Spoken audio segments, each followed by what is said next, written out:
Sono state tolte le insegne pubblicitarie dalla facciata esterna del campo sportivo Essaneto.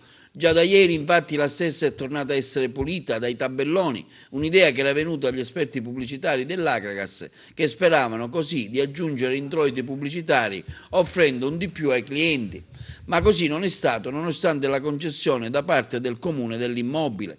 I pannelli sono stati levati in quanto in contrasto con quanto prevede il codice della strada, come ha rivelato la Polizia Municipale. Il caso è stato anche sollevato dalla formazione politica di Noi con Salvini, con in testa l'ex Peppe Di Rosa, che contestava tale scelta secondo una norma di un regolamento comunale che prevedeva espressamente tale divieto. La Giunta avrebbe anche approvato la concessione di un'area nei pressi della Curva Nord, settore ospiti, una zona ampia 290 metri quadrati, delle quali la società avrà tutta la gestione in esclusiva in maniera gratuita.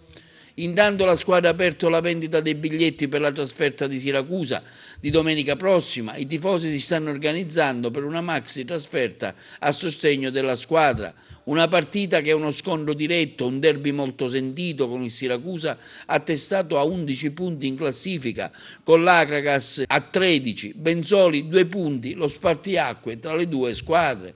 L'Agragas dovrà superare questo momento particolare e difficile, dove anche la sfortuna sembra non volerci regalare nulla. La squadra, come ogni giovedì, farà la sua partitella con la Beretti di Sclafani. E dando uno sguardo alla pallavolo femminile Serie C, dove milita la squadra di Aragona, dobbiamo registrare la sconfitta della Rio Bum Bum, fuori casa con il Volley Club Leoni per 3-7-2.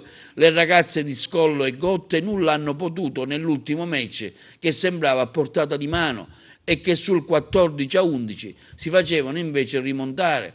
Il prossimo incontro della Rio Bum Bum di Aragona sarà sabato in casa con la squadra del Caronna di Palermo e si spera in un riscatto immediato, come è stato al suo esordio 15 giorni fa.